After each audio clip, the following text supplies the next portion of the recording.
Eu devo dizer o seguinte, nós em 2013, e recuar um pouco no tempo para dizer que em 2013 os arvodenses não tinham, de facto, uma solução de justiça de proximidade. Portanto, nós tínhamos e temos a nossa comarca de referência, que é a Vila Franca de Xira. Agora, com a nova configuração, não é assim designada, mas ao fim e ao cabo o tribunal de referência que nós temos é a Vila Franca de Xira.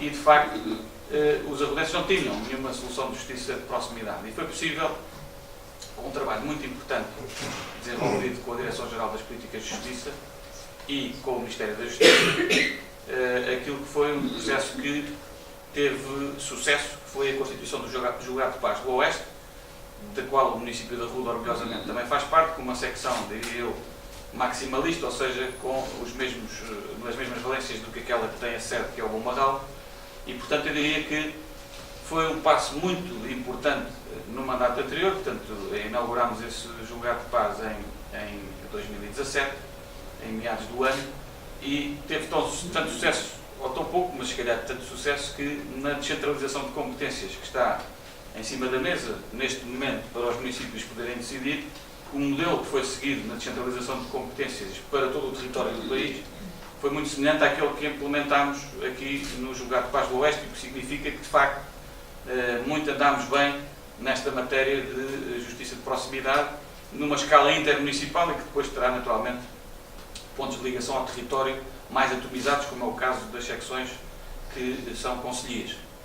E, portanto, eu diria que foi um grande passo que foi dado, mas nestas coisas eu acho que a nossa inquietação é permanente, no sentido de darmos mais respostas aos nossos municípios. E, portanto, hoje estamos aqui a assinalar mais um momento importante daquilo que é a constituição de um serviço que é disponibilizado à população da Ruda, que visa, no fundo, que as relações familiares e laborais possam ter uma resolução num caso de eventual litígio, sem que isso signifique que passar pelo tormento de um processo judicial ou de várias consequências que de um processo judicial advêm para ambas as partes, que é sempre complexo. Não só em termos de morosidade, em termos de desgaste, em termos até económico ou financeiros, e portanto eu diria que este mecanismo de resolução alternativa de litígios são de facto um mecanismo importante ao serviço das pessoas, para que as pessoas tenham acesso a uma justiça mais rápida, por um lado, e depois também que possam ter acesso a uma justiça mais económica, ou seja, menos onerosa.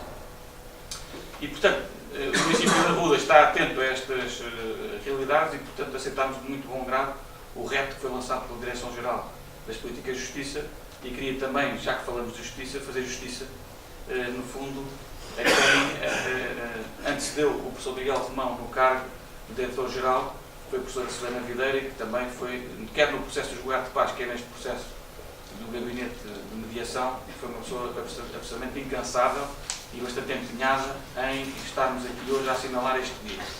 E, portanto, justiça também para ela e para o Dr. Renato Gonçalves, que acompanha também nesta nova configuração da Direção-Geral das Políticas de Justiça, e que aproveito para, na pessoa do professor Miguel Romão, que agora recém-empossado, desejar também os maiores sucessos pessoais e profissionais, e que a Direção-Geral continue esta senda de caminho de proximidade também com os municípios, e da nossa parte encontrará sempre uma porta aberta para continuarmos esse trabalho de proximidade com os municípios, que é muito importante, e com isso proximidade ao cidadão e resposta de facto aos problemas reais das pessoas no dia-a-dia. Portanto, dizer que a Câmara Municipal da Ruda está com a Direção-Geral das Políticas de Justiça e esperamos que essa reciprocidade se mantenha. Nós estamos claramente confiantes e convictos que o professor Miguel Romão conseguirá e saberá melhor do que ninguém ter tanto ou mais sucesso de quem o antecedeu no cargo. Portanto, a nossa palavra de apreço e de grande confiança e de grande determinação para que este trabalho continue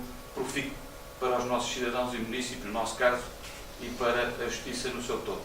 E, portanto, dito isto, eu iria dar a palavra também ao professor Miguel Romão, enquanto Diretor-Geral, para poder proferir algumas palavras. Depois temos uma segunda fase desta sessão, que será uma sessão de esclarecimentos sobre estes mecanismos de resolução alternativa de litígios, e, portanto, convidar-vos a todos para podermos assistir até ao final dos trabalhos, para ficarmos mais informados sobre estas matérias e, enfim, no final, colocarem algumas dúvidas também que tenham é para isso que aqui estamos também todos nesta sede. Portanto, muito obrigado a todos pela vossa presença, sobretudo, e que hoje seja apenas o primeiro dia do resto da vida do gabinete de mediação e que ele possa, de facto, trazer paz também a quem o procura, e paz significará uma resolução pacífica dos conflitos, evitando aqui outros tipos de processos que serão mais onerosos e mais desgastantes para as pessoas. Portanto, é isso que este gabinete também procurará fazer. Portanto, a Câmara estará de portas abertas, este gabinete funcionará em horário alargado também, e portanto disso também já falarão certamente, e portanto alguma dúvida, alguma questão, podem também dirigir-se ao nosso gabinete de apoio ao Executivo Municipal, que quer a Olga, quer a Joana, a quem também agradeço a disponibilidade para colaborarem neste projeto, que estarão à vossa disposição também para alguma questão. E depois, no julgado de paz, temos a doutora Margarida, o doutor Paulo Mendonça, a Vera e a Sónia, que têm feito aí um trabalho também extraordinário e muito próximo, e quem também aproveito para agradecer em nome do município o vosso contributo e trabalho neste objetivo, que é resolver os problemas dos nossos cidadãos e municípios. Muito obrigado a todos. Professor, faz favor. É com imenso gosto que aqui estou, para mais, porque tenho a felicidade de terminar um processo, concluir um processo que me parece um processo exemplar, de uma imensa vontade e disponibilidade por parte da Câmara Municipal da Rua dos Vinhos, e a que felizmente foi possível corresponder, creio eu, pelo menos com a eficácia possível, da parte da Administração Central, neste caso da parte do Ministério da Justiça. E na sequência de um trabalho que vinha de trás, efetivamente, que no âmbito da Constituição do Julgado de Paz do Oeste, e espero que não fiquemos por aqui.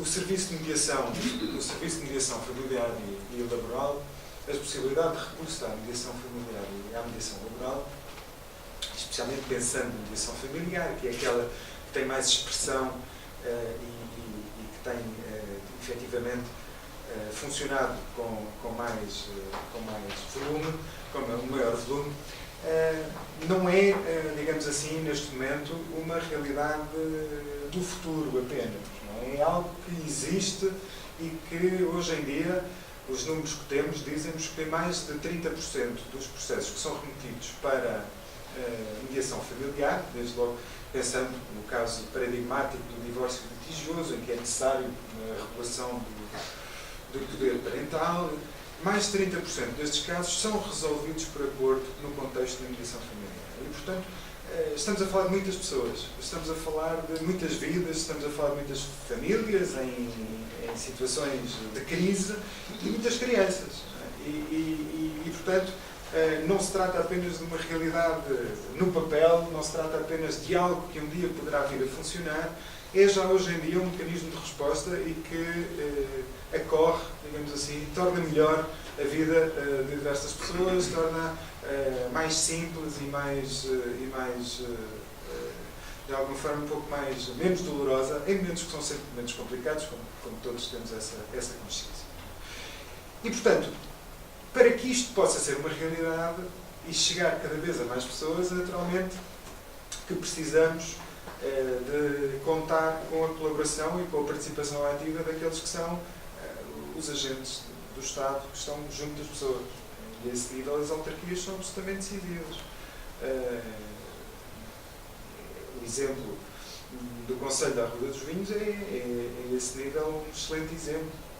No apoio ao funcionamento da secção de julgado de paz e agora também na disponibilização de um espaço ótimo para poderem funcionar processos de mediação também servindo mais diretamente, de forma próxima a esta população. E, portanto, só posso, obviamente, felicitar na pessoa do Sr. Presidente, a Câmara Municipal da Rua dos Vinhos e toda a equipa desta autarquia, porque pudéssemos nós ter a mesma relação e o mesmo empenho de todas as autarquias e seguramente o nosso trabalho seria mais fácil e também mais recompensador. Não quero acrescentar mais nada, é apenas um agradecimento, se me permitem, à equipa da Direção-Geral de Política de Justiça que mais diretamente lida com esta área e que tem trabalhado já há vários anos com esta realidade e que, designadamente, tornando possível este protocolo que agora assinamos. O Dr. Renato Gonçalves, a Dra. Marta Sambento, o Dr. Manuel Vieira, que são pessoas qualificadas e dedicadas e que seguramente a eles também se deve muito dos resultados a que temos conseguido chegar em Portugal, designadamente na área dos julgados de paz e da mediação. Sr. Presidente, um gosto de estar aqui mais uma vez com o Sr. Presidente e muito obrigado. Aproveitando a deixa da chegada do Sr. Presidente, e se me permite, eu gostaria de o felicitar porque, de facto, o município de Arroio dos Vinhos tem colocado os meios do socialismo ao dispor dos municípios de Arroio dos Vinhos. De facto, isto sim tem sido feito um investimento muito grande, mas que se traduz, de facto, numa maior justiça de proximidade, porque os meios rural, de facto, uma das grandes valências, de facto, é constituir uma justiça de proximidade, portanto, uma justiça que de facto pode ajudar.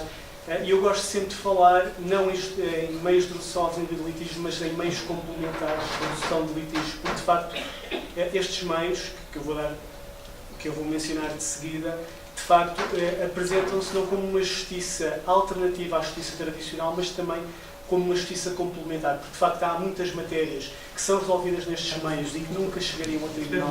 Por outro lado, nomeadamente as questões da mediação, de facto, obviamente que a mediação não resolve todos os conflitos, mas em muitos casos apresenta-se como uma melhor solução para as pessoas chegarem a um entendimento e dessa forma potenciarem a resolução do conflito que as opõe. Muito bem. O que são os meios rural? Como eu referi, são mecanismos extrajudiciais próximos do cidadão, portanto, estamos a falar de uma justiça de proximidade, que se apresenta também como uma justiça célere e onde se potencia sempre a justa composição dos litígios, isto é, a possibilidade de as partes, através de uma solução consensual, poderem chegar a um acordo relativamente às questões que nos opõem. Durante a sessão podem me interromper, podem colocar as questões, porque eu estou cá mesmo para isso. E agora, como eu referi, nesta sessão eu gostaria de vos dar a conhecer quais são os meios rural que o município de Arroio dos Vinhos pode recorrer. Temos, por um lado, a mediação. Há a mediação privada, há a mediação no contexto dos sistemas públicos de mediação, que eu falarei de seguida. Temos o Julgado de Paz do Oeste, que felizmente dispõe de uma delegação com ampla competência aqui em Arroio dos Vinhos, portanto, penso que é já agora. É aqui por cima, exatamente. E depois temos também os centros de arbitragem. Infelizmente, os centros de arbitragem fisicamente não se encontram em Arroio dos Vinhos, mas perante os conflitos dos quais os centros de arbitragem são competentes, de facto o município de Arroio dos Vinhos pode recorrer a eles e dessa forma resolver determinados conflitos através destes meios. Depois falarei de forma muito breve dos centros de arbitragem. Portanto, começando então pela mediação. A mediação tem lugar fora dos tribunais, portanto, como eu referi, é um meio complementar à justiça tradicional. Na mediação pretende-se que duas ou mais partes em conflito procurem voluntariamente, e o princípio de voluntariedade é basilar na mediação, isto é, as pessoas para resolverem um conflito na mediação têm que estar de acordo e podem desistir a qualquer momento, portanto não são obrigados a levar a mediação até ao fim, digamos assim. E, portanto, na mediação existe um terceiro imparcial e independente, que é o mediador. E o mediador tem como função promover a comunicação entre as partes, no fundo estabelecer uma plataforma de comunicação entre as partes que potencie a que se chegue a um acordo. Há um pormenor muito importante na mediação e o Instituto da Mediação, de facto, em alguns ordenamentos jurídicos não tem a mesma definição. Aliás, inclusive no nosso ordenamento jurídico, e quando falo, por exemplo, no âmbito da proteção coletiva de trabalho, a definição de mediação não é esta, mas de facto, a partir do momento em que o legislador, através da Lei 29 de 2013, aprovou uma lei que estabelece o regime jurídico da mediação em Portugal, de facto, é esta a noção de mediador. E qual é a noção? O mediador é alguém que ajuda as partes, através de técnicas de comunicação, a estabelecerem ali uma plataforma de comunicação que as vai ajudar a negociar, a apresentar as questões e a tentar encontrar por si mesmas a base de acordo. E quando falamos em por si mesmas, é porquê? Porque o mediador não é um conciliador, não pode apresentar propostas de acordo. Portanto, o mediador é totalmente isento, é totalmente imparcial e, através de técnicas que dispõe, ajuda a que as partes, por elas próprias, cheguem a um acordo. Portanto, o que distingue a mediação da conciliação é que, de facto, o mediador tem este papel neutro, através de técnicas que tem e que faz, de facto, com que as pessoas consigam expor os seus conflitos e, dessa forma, negociarem e, muitas das vezes, chegar a um acordo. Portanto, na mediação, as partes são responsáveis pela decisão, pelo acordo que constroem com o auxílio do mediador. Porque posso precisar de mediação? Temos aqui alguns exemplos de questões, de facto, que podem ser resolvidas na mediação.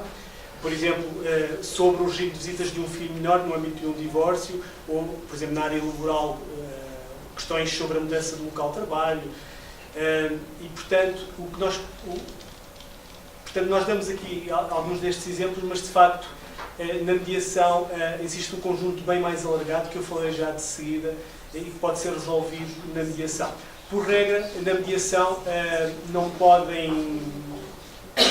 Na mediação privada, diria assim, não são viáveis questões que incidam sobre os direitos indisponíveis, portanto, isso é um princípio base. No entanto, como eu falei de seguir, por exemplo, no sistema de mediação familiar, de facto, as matérias tratam direitos indisponíveis, no entanto, aquelas matérias depois são sujeitas, na maioria dos casos, a homologação judicial obrigatória, e, portanto, há uma validação depois do Tribunal ou da Conservatória do Juiz Civil relativamente a esses acordos. Principalmente quando estamos a falar de questões que envolvem os menores, não é? E, portanto, estas matérias, de facto, embora respeitem direitos indisponíveis, podem ser resolvidas na mediação, e a mediação apresenta-se, de facto, como um meio muito idóneo para as pessoas chegarem a acordo relativamente a estes conflitos. Onde encontra a mediação? Como eu referi, a mediação encontram, portanto, eu vou começar pelo fim, já referi os sistemas de mediação públicos, mas também a mediação privada, que é importante também conhecerem, que perante um determinado conflito, de facto, podem recorrer a mediadores que exercem esta atividade a título privado. Mas também encontramos a mediação no julgado de paz. Eu falarei de seguida do julgado de paz, mas posso desde já adiantar que o julgado de paz tem um serviço, na própria tramitação do processo, tem uma fase de mediação, mas também há a possibilidade de se meter no julgado de paz e, portanto, através da utilização dos mediadores que colaboram com o julgado de paz, solicitarem uma mediação extra-competência. Portanto, são matérias que não são da competência do julgado de paz, mas que podem recorrer a esse serviço de mediação do julgado de paz aqui do Oeste e da delegação de Arruda, que tem uma sala de mediação, que tem serviço de mediação e que tem mediadores ao dispor, de facto, para ajudarem as pessoas, de facto, a chegar a um acordo relativamente a estas questões que não são da competência do julgado de paz. Temos ainda a mediação nos centros de arbitragem, que eu depois falarei de seguida. Não sei se estou a falar muito rápido. Eu agora vou-me centrar nos sistemas públicos de mediação que, neste momento, estão ao dispor dos municípios de Sintra, portanto, são competentes aqui na Arruda dos Vinhos. A nossa Direção-Geral, através do Gabinete para a Resolução Alternativa de Litígios, é a entidade gestora de 3 sistemas de mediação públicos. Eu vou-me concentrar no sistema de mediação familiar e no sistema de mediação laboral, que são aqueles que existem aqui na Arruda dos Vinhos. E, de facto, o protocolo que celebramos hoje visa precisamente garantir condições para que as pessoas em Arruda dos Vinhos possam fazer uma mediação familiar ou laboral aqui em Arruda dos Vinhos. Isto sim é justiça de proximidade. Porquê? Se assim não fosse, os municípios de Arruda dos Vinhos teriam de se deslocar, e eu tenho a certeza que a sala mais próxima daqui de Arruda dos Vinhos é em Lisboa. Portanto, na nossa Direção-Geral temos 2 salas de mediação e, portanto, o município de Arruda dos Vinhos teria de se deslocar, que é o que acontece em Vila Franca de Xira. Não há nenhuma sala neste momento em Vila Franca de Xira. Passará eventualmente a ser a sala de Arruda dos Vinhos a mais próxima de Vila Franca de Xira. Que tipo de problemas pode-se resolver com o recurso ao SMR? Temos aqui alguns exemplos. Basicamente, o sistema de mediação familiar é competente para a resolução de conflitos no âmbito das relações familiares. Temos aqui alguns exemplos. Posso adiantar que a maioria dos processos que são submetidos ao sistema de mediação familiar respeitam à regulação, alteração e cumprimento do exercício das responsabilidades parentais. Também temos muitas questões de divórcio. Atribuição de alimentos também temos alguns, mas não tantas.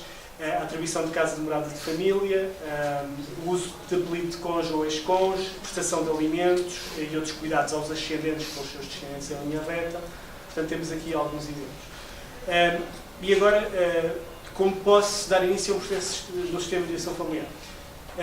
Posso dar início ao processo em qualquer fase, isto é, a intervenção do sistema de mediação familiar pode ter lugar num momento pré-judicial, mas também no decurso de uma ação judicial. Aliás, esta possibilidade até foi potenciada pelo legislador, e agora espero não me enganar, mas penso que foi na Lei 141/2015. Sim, muito bem, 2 de setembro. Que aprovou o regime geral do processo solar civil e, de facto, prevê que no início do processo as partes possam submeter a resolução do conflito à mediação. Portanto, a ação judicial suspende, obviamente tem que haver anuência das partes e o juiz encaminha então os processos para mediação, e posso desde já adiantar que a maioria dos processos que temos hoje no sistema de mediação familiar vem de tribunal e respeitam a estas questões sobre a regulação do exercício das responsabilidades parentais. Como posso dar início a um processo de sistema de mediação familiar? Como eu referi, nós somos a entidade gestora. Portanto, a intervenção do SMF pode ter lugar por solicitação de uma das partes diretamente à nossa Direção-Geral. Temos várias formas de o fazer. Temos uma linha azul, o 808-26-2000.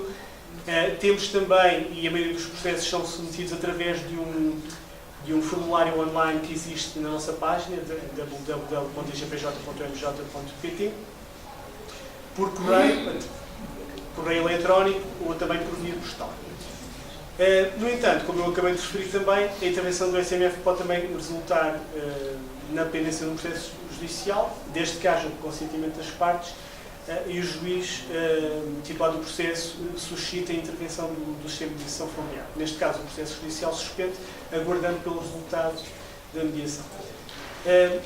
Como funciona o sistema de mediação familiar? Portanto, nós, quando recebemos os pedidos, sejam os pedidos apresentados pelas partes ou encaminhados pelo tribunal, o primeiro procedimento da nossa equipa é contactar as partes em conflito, porque temos que aferir da voluntariedade e, portanto, e nós verificamos que, em alguns casos, mesmo quando o processo é remetido pelo tribunal, por vezes as partes não têm um conhecimento mais aprofundado do que é a mediação.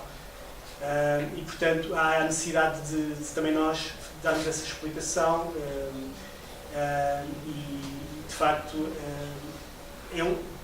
este procedimento é muito importante porque ajuda as partes também de facto, a perceberem onde estão e de que forma é que podem, de facto, beneficiar da mediação. Portanto, as sessões, depois de nós aferirmos do consentimento das partes, tem que ser de ambas as partes, tem lugar, portanto, nós procedemos à nomeação do mediador, tem lugar uma sessão de informação que, nos termos da lei, é designada de pré-mediação, e nesta sessão é o mediador que tem a obrigação e o dever de explicar às partes como é que se vai desenvolver a mediação, quais são os princípios, quais são os deveres das partes e, portanto, no fundo é uma última possibilidade que as partes têm para serem esclarecidas sobre a mediação e podem desistir a todo momento e, portanto, querendo, é celebrado um protocolo de mediação e são agendadas as sessões de mediação. Obtido, portanto, e formalizado o consentimento e efetuado o pagamento da taxa de vida pela utilização do sistema de mediação familiar, tem lugar as sessões de mediação que culmina com um acordo. O processo de mediação deve ter, por princípio, a duração máxima de 3 meses, independentemente da iniciativa do pedido. As sessões têm lugar aqui na Rua dos Vinhos, aqui na Câmara Municipal. Tivemos o gosto de conhecer a sala. Tem excelentes condições, que está situada aqui no edifício da Câmara Municipal. Como o Sr. Presidente referiu há pouco, e este é um pormenor muito importante, de facto estamos a falar de justiça de proximidade e nós verificamos ao longo dos anos que as pessoas não têm possibilidade para agendar as sessões durante o horário laboral. Portanto, é muito importante que haja a possibilidade de o fazer num horário pós-laboral. Portanto, a sala disponibilizada pela Câmara Municipal da Rua dos Vinhos, de facto, tem um horário mais alargado, das 9h30 até às 20 horas. E parece-me que vai precisamente ao encontro da necessidade das pessoas que poderão um dia recorrer ao sistema de mediação familiar. E agora, custos tem o recurso para o sistema de mediação familiar? A mediação familiar tem um custo de 50 € para cada uma das partes. independentemente do número de sessões. Portanto, recordo-me recentemente de ver um processo que teve 13 sessões de mediação e as partes, no caso, pagaram no máximo 50 euros. Mas na maioria dos casos, eu posso dizer que neste momento são a maioria dos casos, não há lugar ao pagamento desta taxa. Desde logo porque há sempre a possibilidade, quando as partes não têm possibilidades, poderão solicitar um apoio judiciário e dessa forma ficarem dispensadas do pagamento isentas do pagamento de taxa, mas também naqueles casos que eu referi há pouco, em que o processo é promovido pela autoridade judiciária e respeita questões, conflitos que envolvam crianças, nos termos do despacho normativo que regula a atividade de exterminação familiar, portanto, os processos passíveis, não há lugar ao pagamento desta taxa. Portanto, estes são, atualmente, na maioria dos casos, não há lugar ao pagamento de qualquer taxa pela utilização do SMF. O despacho normativo que regula atualmente o sistema de isenção familiar passou também a prever a isenção do pagamento de taxas. Eu não sei se está aqui alguém da CPCJ. Esqueci de referir isto no início, para a Sra. Presidente. Muito bem, Sr. Presidente. Muito prazer, pronto. Portanto, este nosso despacho normativo é muito recente, não sei se tem conhecimento, mas vem trazer esta novidade e havendo consentimento das partes e a seu requerimento, quando estas forem remetidas para o sistema de isenção familiar, pela CPCJ, ficam isentas de pagamento da taxa. Nós precisamos é que haja um despacho da CPCJ. Uma deliberação. Sim, em todo o caso, nós estamos sempre totalmente disponíveis para prestar todos os esclarecimentos que sejam necessários, naturalmente. Muito bem, este é um aspecto também muito importante para nós. Há cada vez mais, vai-se perdendo esta ideia, mas de facto para nós, e nós fazemos questão nestas sessões de o dizer, é muito importante, embora não seja obrigatório, é muito importante que as partes façam acompanhar de advogado ou solicitador nas sessões de mediação, porque de facto um mediador, enquanto enquanto terceiro imparcial, neutro, o mediador não pode prestar esclarecimentos jurídicos, naturalmente. E, portanto, é muito importante ter a presença dos advogados, não só na mediação, mas também no restante, já percebi que é verdade. É muito importante a presença do advogado na mediação, porque, de facto, perante algumas dúvidas, pode ajudar a esclarecer as partes e, de facto, nós fazemos questão de salientar isto nestas sessões. Os meiral nós também temos vindo a perceber que cada vez mais tem uma utilização por parte dos advogados, os julgados de pares. Tenho vários colegas que são advogados e que utilizam cada vez mais os julgados de pares e, portanto, experimentando vai perceber que de facto é uma solução muito boa para a resolução de determinados conflitos que de outro modo não seriam resolvidos na justiça tradicional. Como é que termina o processo no SMF? O processo pode terminar naturalmente com a obtenção de um acordo entre as partes, sempre que seja possível. No entanto, como eu referi, no sistema de isenção familiar, a maior parte das matérias carecem de homologação judicial e, portanto, obtido o acordo, há necessidade das partes submeterem o acordo à homologação judicial ou então à Conservatória de Registro Civil, que tem competência também para homologar estes acordos. Que vantagens nos oferece o processo de mediação familiar? Desde logo, a mediação é confidencial, portanto, tudo que é dito pelas partes não pode ser, o teor das sessões não pode ser valorado em tribunal ou em sede de arbitragem e, portanto, a mediação tem esta particularidade. As pessoas podem estar totalmente à vontade porque tudo o que disserem não poderá ser depois ser utilizado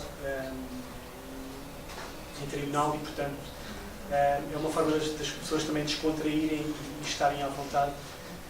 Aliás, temos aqui um testemunho disso mesmo. Senti-me à vontade para dizer o que pensava, o que sentia e o que queria, sem medo do que isso conduzisse a um julgamento e determinasse a decisão que eu não desejava por parte do juiz.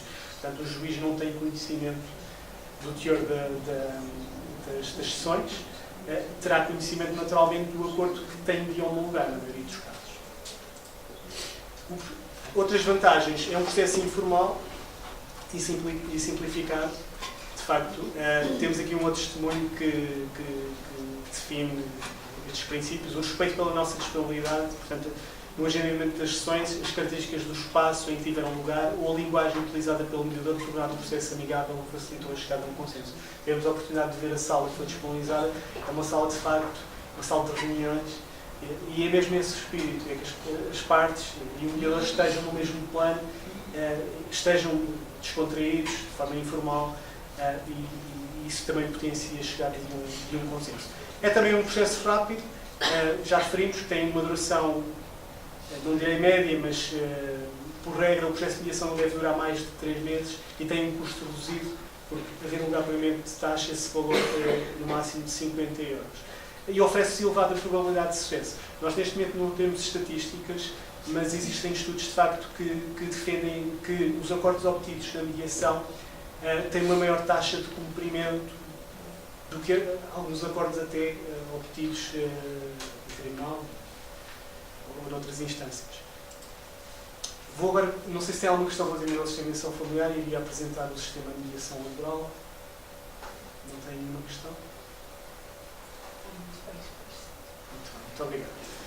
Portanto, que tipo de problemas pode-se resolver no sistema de mediação laboral? Estamos a falar de conflitos no âmbito da relação laboral, desde que não estejam em causa direitos indisponíveis nem resultem de acidente de trabalho. Temos desde logo aqui esta diferença. As questões laborais que respeitem direitos indisponíveis são totalmente afastadas da competência do sistema de mediação laboral. Temos aqui alguns exemplos: créditos decorrentes da cessação de contrato de trabalho, promoções, alteração do local de trabalho, marcação de férias, entre outros. E eu agora vou ser muito breve, porque o procedimento é exatamente igual ao sistema de mediação familiar. Portanto, o processo pode ter início em qualquer momento, pode ser uma fase pré-judicial. Há esta particularidade. Estamos perante o conflito emergente de um contrato individual de trabalho, portanto, se for uma relação de prestação de serviço ou até um contrato de trabalho em funções públicas, o sistema de mediação familiar, o sistema de mediação laboral não é competente. Mas existem outros meios de resolução de litigios que são competentes e eu irei falar deles a seguir. Podemos dar início exatamente da mesma forma, portanto, através da linha azul, do pedido de mediação laboral online, por correio ou por correio eletrónico. Devendo esses pedidos serem, obviamente, dirigidos à nossa Direção-Geral. Podemos dar início, como eu referi, numa fase pré-judicial, ou então pode ser terminado pelo juiz, havendo sempre necessidade de consentimento das partes. O sistema de mediação familiar de laboral funciona exatamente da mesma forma, portanto, nós recebemos o pedido, na maior parte dos casos, os pedidos são apresentados pelos trabalhadores, mas também já tivemos alguns casos em que foi a entidade patronal a apresentar. Portanto, o nosso primeiro procedimento é contactar as partes, contactar a empresa e aferir do consentimento. Havendo consentimento, é nomeado um mediador, e, portanto, o mediador é que depois agenda as sessões de mediação de acordo com a disponibilidade do mediador e das partes, portanto tem que haver aqui um acordo entre os três, e depois tem lugar, portanto, tem lugar a sessão, primeira sessão informativa, e depois sim tem lugar as sessões de mediação que podem culminar com um acordo. Portanto, a sessão do sistema de mediação laboral tem lugar também em salas protocoladas, aqui na Rua dos Vinhos já falei, portanto é a mesma sala, que tem este horário até às 20 horas, e também aqui o custo de utilização do sistema de mediação laboral é de 50 €, havendo sempre a possibilidade das partes solicitarem apoio judiciário. E, como eu referi há pouco, e não me canso de dizer, é muito importante, eu peço que não me condenem por dizer isto, mas nestas questões laborais é tão ou mais importante haver de facto a presença de advogado. Não sei se têm essa mesma percepção que eu, mas de facto é muito importante, e nós fazemos questão de... O aconselhamento jurídico esclarecido é fundamental para que a mediação tenha um resultado e que esse resultado depois também seja cumprido. O processo termina com a obtenção de acordo, e sendo que há aqui uma questão muito importante: o acordo alcançado em sede de mediação laboral desenvolvida no nosso sistema de mediação laboral está dotado de força executiva. É uma diferença particular quando comparado com o sistema de mediação familiar, em que a maior parte das matérias, por força da lei, têm que ser submetidas a homologação. As vantagens são as mesmas, portanto, estamos perante um processo confidencial, informal, simplificado, rápido e tem um custo reduzido. Já agora, E para terminar, gostaria de vos dar aqui um exemplo. Uma ação judicial em processo de trabalho em que o trabalhador reclama o pagamento de uma emissão de 5.000 euros na sequência de despedimento envolve nos tribunais o pagamento de 204 euros a título de taxa de justiça, sendo que o custo da mediação laboral é 4 vezes inferior. Sendo um acordo dotado de força executiva, as partes podem, desde logo, havendo incumprimento, executá-lo, certo? E, portanto, recorrer ao Tribunal de Execução, não é? para garantir que aquele acordo é cumprido. Temos aqui um especialista, devo dizer que o Sr. Secretário-Geral é especialista nesta matéria, e, portanto, com certeza que terá algo a acrescentar aqui à minha... É só para... muito boa tarde a todos. É só para tentar dar uma nota prática de como é que as coisas funcionam. Quando eu tenho um título executivo, eu já não preciso de ir a tribunal saber se aquele direito existe ou não. Basicamente, quando eu faço um acordo no sistema de mediação laboral, eu fico com um papel na mão que me diz que o que está escrito naquele acordo, se não for cumprido, os senhores agentes de execução podem ir atrás do incumpridor, obrigar a que esse incumpridor cumpra aquilo que já está determinado. Não vale a pena estar mais tempo a perder tempo em tribunal para se obter o reconhecimento do direito que já está plasmado naquele papel, naquele acordo que foi obtido no sistema de mediação laboral. Basicamente é isto. Exatamente. Portanto, o legislador reconhece que o acordo obtido no sistema de mediação laboral tem esta força, não é? Esta força executiva, sem necessidade de recorrer a um tribunal para declarar, de facto, essa força executiva, portanto, declarar esse direito. Temos aqui várias matérias, de facto, que as partes primeiro têm que, por exemplo, recorrer ao Órgão Nacional de Injunções para garantir que têm um título executivo que depois possam executar. E, portanto, muito obrigado pelos esclarecimentos adicionais. E vamos agora falar dos julgados de paz. Nós vamos falar também de uma forma muito sucinta dos julgados de paz. Portanto, os julgados de paz são tribunais, nos termos da nossa Constituição, são tribunais. Portanto, as decisões das senhoras juízes de paz têm essa força, não é? Essa força soberana. Portanto, estamos perante atos jurisdicionais. E os julgados de paz têm características de funcionamento e de organização muito próprias. E, portanto, em cujos procedimentos se privilegia a justa composição dos litígios, a simplicidade de procedimentos, a oralidade, a celeridade e a informalidade. Os julgados de paz são totalmente competentes, na sequência da alteração da lei em 2013, passaram a ser competentes para a resolução de conflitos de natureza civil de valor que não excede de 15.000 euros. Anteriormente, a competência, a razão do valor era de apenas 5.000 euros, portanto, foi alargada. Excluindo estas matérias de direito de família, direito de sucessões e direito de trabalho, e temos aqui alguns exemplos das matérias que caem na competência dos julgados de paz. Direitos e deveres de condóminos, arrendamento, portanto, estamos a falar de questões de direitos reais, e nós notamos que, dependendo do tipo de julgado de paz, de facto, mais no litoral, a maior parte das matérias respeitam direitos e deveres de condóminos, responsabilidade civil, incumprimento. E depois temos alguns exemplos de julgados de paz que estão mais no interior, em que estas questões de direitos reais têm mais peso. Temos aqui mais alguns exemplos: responsabilidade civil, incumprimento de contratos e obrigações, e os julgados de paz são também competentes para a apreciação de pedidos de dimensão civil em virtude da prática de crime, quando não haja sido apresentada queixa ou tendo havido lugar à desistência de queixa. E estamos a falar de conflitos emergentes de crimes de ofensa à integridade física, difamação, dano, furto, injúrias, alteração de marcos, de burla para obtenção de alimentos, bebidas ou serviços.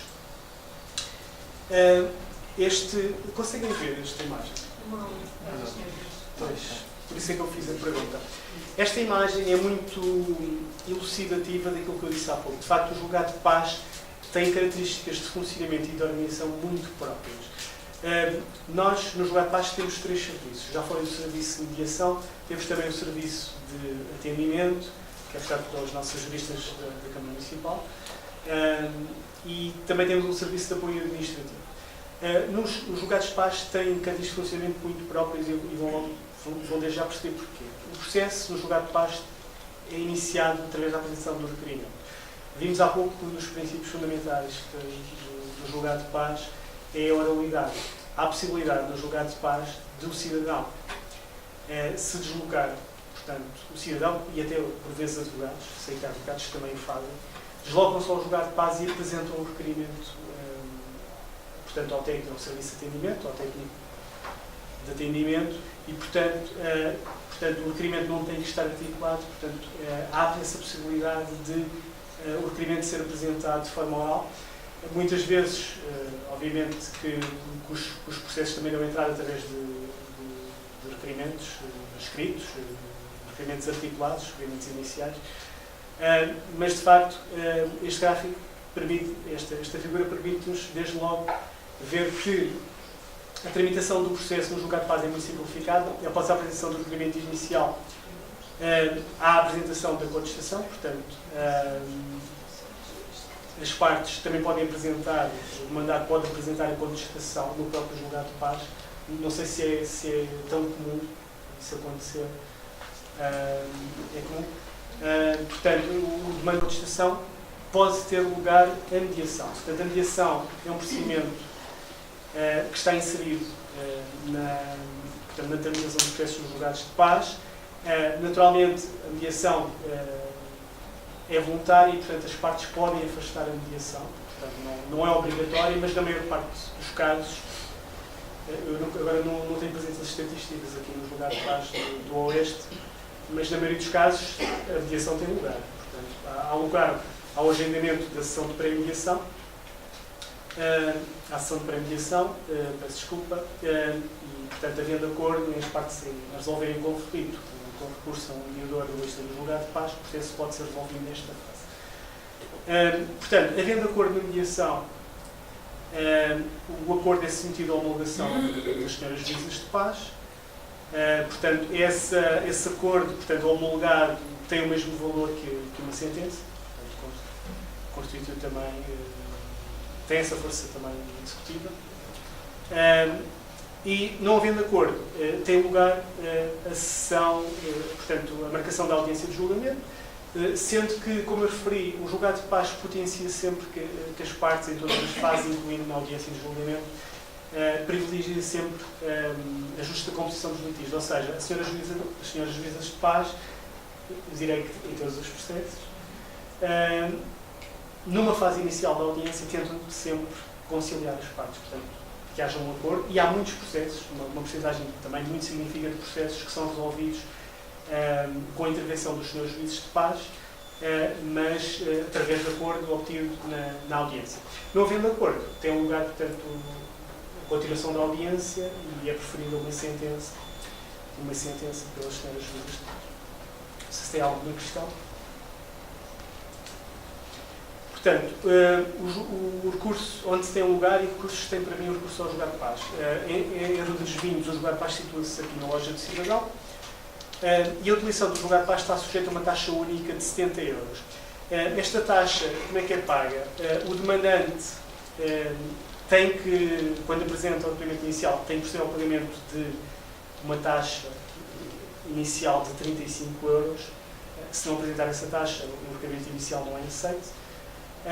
Depois, o demandado, quando é citado para apresentar a contestação, também deve pagar uma taxa inicial de 35 euros, sob pena de depois ser condenado no pagamento de uma sobretaxa. Portanto, em regra, o processo tem um custo de 70 euros, no entanto, definiu o legislador que, havendo acordo na ação de mediação, é devolvida, portanto, a taxa de 70 euros é reduzida a 50 euros e, portanto, é devolvida um montante de 10 euros a cada uma das partes. Portanto, o processo, terminando a mediação, o processo tem custo de 25 euros para cada uma das partes. Nos casos em que o processo termina com sentença, por regra, a parte vencedora é reembolsada, vê reembolsado o pagamento da taxa inicial, portanto, não havendo decaimento, naturalmente. Portanto, o processo acaba por ficar um custo de zero para essa pessoa que venceu a ação e, portanto, a parte que perdeu a ação suporta um custo a título de taxa, um custo de 70 euros. Portanto, no julgado de paz, atualmente, o custo máximo de um processo é de 70 euros. No julgado de paz, como eu referi, é muito importante também a presença dos senhores advogados estagiários ou solicitadores. sendo que em alguns casos previstos na lei, de facto, é obrigatória a presença de advogado, por exemplo, quando a parte é analfabeta ou desconhecedora da língua portuguesa, e, portanto, temos aqui alguns exemplos, de facto, em que é mesmo obrigatório, por força da lei, a presença de advogado. No entanto, não nos cansamos de referir que a presença do advogado também é muito importante. O processo do julgado de paz, eu já referi, portanto, pode terminar com um acordo homologado, não é? Portanto, o acordo obtido na fase de mediação, ou com a sentença preferida pelo juiz de paz. Como eu referi, as sentenças, portanto, o acordo tem a mesma força de uma sentença, sendo que as sentenças preferidas pelo juiz de paz têm o mesmo valor das decisões preferidas por um tribunal de primeira instância. Podendo haver recurso a estas decisões quando o valor da ação não exceda metade da alçada do tribunal de primeira instância, que atualmente está em 5.000 euros, portanto, o processo terá que ter por valor da ação 2.500 euros e 1 cêntimo para poder haver recurso. As vantagens do recurso a estes tribunais, já falámos, portanto, da informalidade e da simplicidade dos procedimentos. Vimos que a tramitação, de facto, no julgado de paz é simplificada ao máximo, favorece sempre a justa composição dos litígios, seja na fase de mediação, seja na conciliação. Resolvem-se, constituem de facto uma justiça de proximidade, porque o cidadão participa, mesmo na audiência de julgamento, participa de forma muito ativa no processo, contribuindo assim para a sua resolução. E é um processo também rápido e com um custo reduzido. O processo no julgado de paz tem atualmente uma duração média de 3 meses e o custo, como vimos, é reduzido. São estatísticas gerais. Mas há situações particulares, não é? No caso do julgado de paz do Oeste, não temos aqui apenas a criação de um julgado de paz novo. Temos também a transformação, a extinção de um julgado de paz que já existia e onde havia uma pendência muito significativa, não é? E as senhoras juízes de paz sabem isso bem melhor que eu. E eu agora, para terminar, vou falar de forma muito rápida dos centros de arbitragem. Embora os centros de arbitragem não estejam associados aqui na Água dos Vinhos, é importante saber que existem outros meios aos quais podemos recorrer para terminar. Desculpe, sim. Posso só interromper com uma informação sobre os julgados de paz? Sim, claro. Então, só eu sou muito indisciplinado e jovem, mas eu acho que nos julgados de paz há uma matéria que agora está, eu diria que está na ordem do dia e que tem a ver com a proteção dos direitos dos animais. O novo Estatuto dos Animais, 2017, veio de facto introduzir algumas alterações ao Estatuto Jurídico dos Animais, e uma questão que tem sido amplamente colocada é qual é a competência dos julgados de paz para, ao fim e ao cabo, ajudar na proteção dos direitos dos animais. E a resposta a essa pergunta é relativamente fácil. Se nós olharmos para o artigo 9º da Lei dos Julgados de Paz, onde, em especial o artigo 9, número 1, onde, ao fim e ao cabo, estão elencadas, como o Dr. Manuel Vieira há pouco referiu, as competências dos julgados de paz e as matérias em que os julgados de paz podem tratar em termos de competência civil, nós verificamos que os julgados de paz são competentes para tratar questões de natureza, entre outras, de natureza contratual, de responsabilidade civil, contratual e extracontratual. Há um conjunto de matérias que, de facto, estão a coberto da competência dos julgados de paz. Isto dá que, se nós olharmos para os artigos, as novas alterações ao Código Civil resultantes desse Estatuto dos Animais de 2017, há um conjunto de matérias, por exemplo, uma mordedura que um cão, um animal de companhia, dê no âmbito de um condómino, de uma relação de condomínio a um vizinho, pode, de facto, ser tratada nos julgados de paz. Uma questão contratual sobre a compra e venda de um animal numa loja, em princípio, se o animal não tiver um valor superior a 15.000 euros, como foi um cavalo por sangue, também pode ser tratada nos julgados de paz, desde que, no caso, haja julgados de paz. Questões relativamente ao ruído que sejam provocados por animais podem ser tratadas nos julgados de paz. Isto tem sido questionado portanto, eu queria prestar isto foi algo de uma conferência há alguns dias atrás, onde o assunto foi debatido, e era esta ideia que eu também gostava de deixar, porque penso que para a relação entre condóminos e entre o benefício dos municípios que possam aproveitar os julgados de paz, isto é uma matéria também importante e que está na ordem do dia de esclarecimento. Muito obrigado.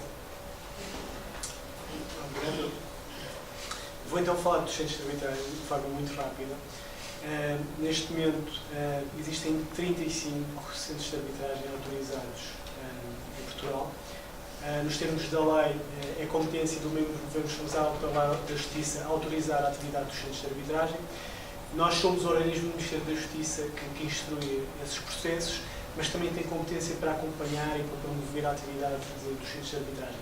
Nós, neste momento, o Ministério da Justiça, neste momento, apoia, além dos 35 que estão autorizados, portanto, 11 desses 35 centros de arbitragem são apoiados técnica e 10 financeiramente pela nossa Direção-Geral. E eu vou falar de seguida também em alguns destes centros de arbitragem.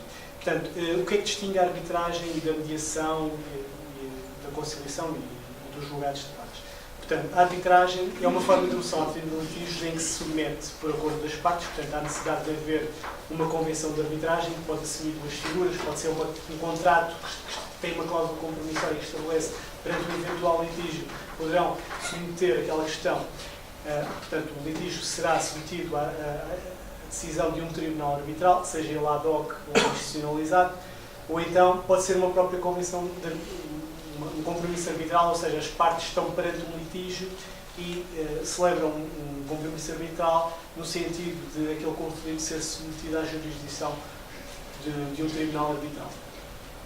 A arbitragem também pode ter lugar por força da lei. Estamos a falar de questões de arbitragem necessária. Atualmente, a maior parte dos processos que são submetidos à arbitragem por força da lei respeitam aos serviços públicos essenciais. Portanto, estamos a falar de questões de consumo que por força da lei, podem ser submetidos a um centro de arbitragem. Podem, por é o direito legislativo do consumidor, portanto, as empresas que prestam estes serviços públicos essenciais, estamos a falar das empresas de águas, de telecomunicações, eletricidade, de gás. Essas empresas são obrigadas, se o consumidor assim entender, são obrigadas a resolver o conflito num centro de arbitragem. Portanto, é a lei que o determina. Salvo erro, a Lei 6 de 2011. O Dr. Nato confirma? Sim. Muito bem. O Dr. Nato conhece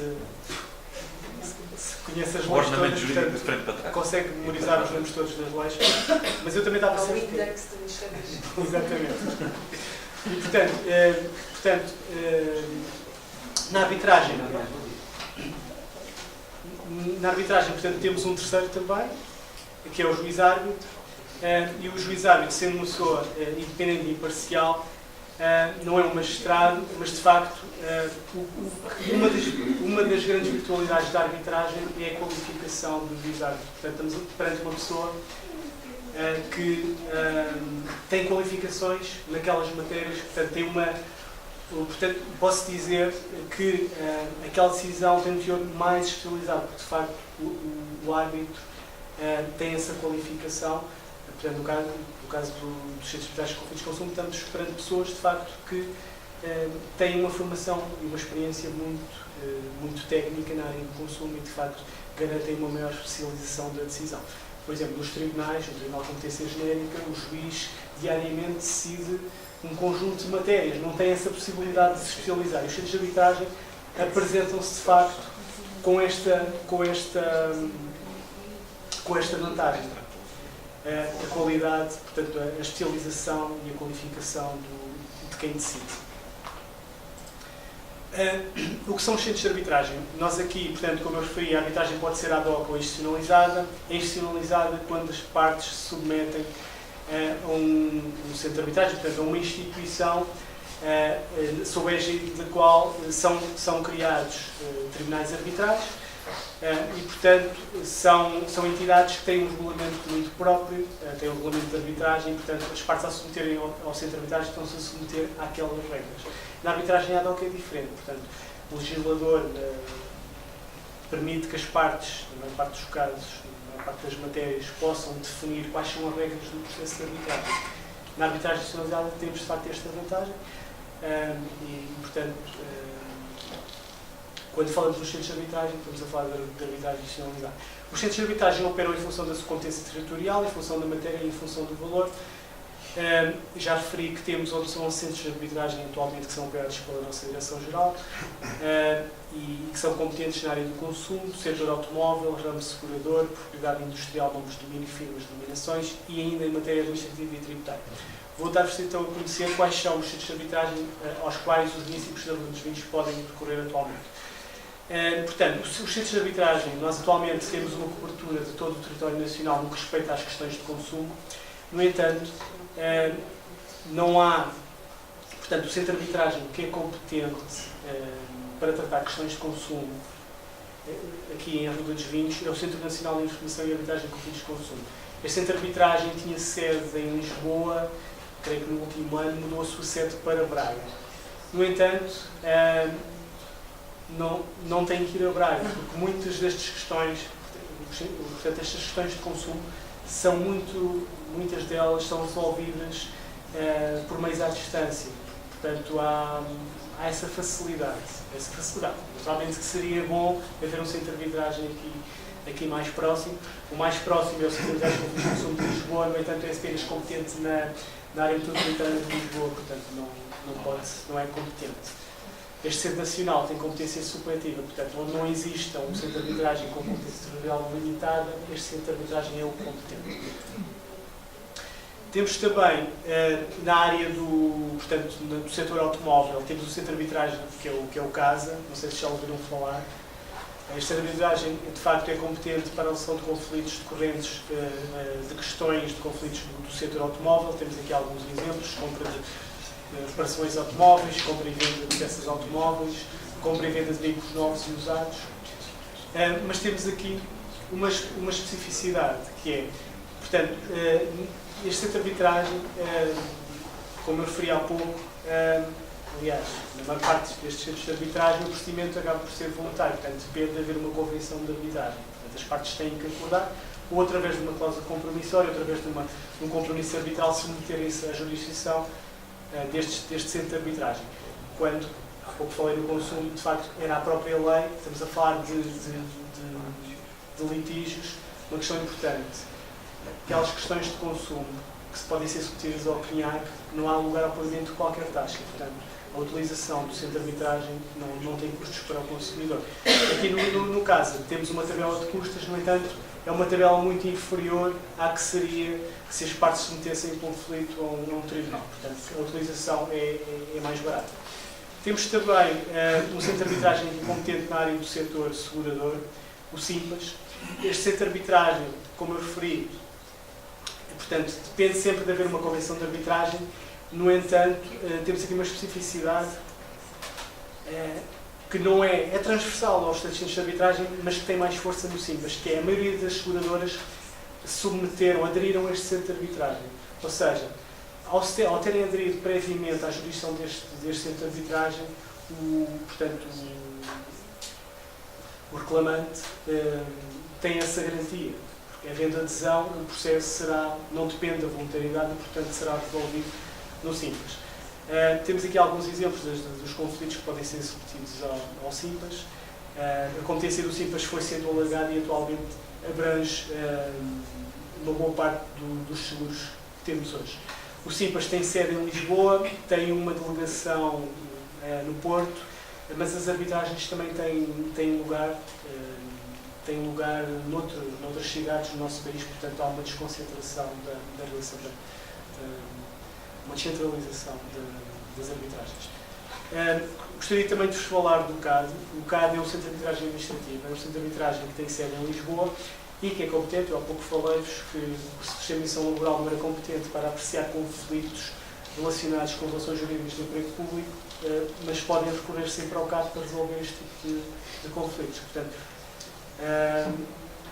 E é sempre uma possibilidade. O CAD atualmente é competente para a solução de questões em matéria administrativa e tributária e de facto, portanto, com a aprovação do regime jurídico da arbitragem tributária e com a vinculação da autoridade tributária à jurisdição do CAD, este centro de arbitragem tem um grande volume de processos de arbitragem tributária, porque de facto há essa adesão da AT e, portanto, basta ao contribuinte, perante o conflito, querer submeter-se à jurisdição do CAD e resolver o conflito no CAD, sem recurso ao Tribunal Judicial, e pode fazê-lo porque há essa vinculação por parte da autoridade tributária. Por fim, termino com este centro de arbitragem, que também é apoiado pelo Ministério da Justiça, mas que é competente numa área mais específica, é o arbitrário, que também tem sede em Lisboa e é competente em matéria de propriedade industrial, nomes de domínio, firmas e dominações. Não sei se conhecem este centro, mas de facto são matérias um pouco mais específicas e com menos visibilidade, diria eu.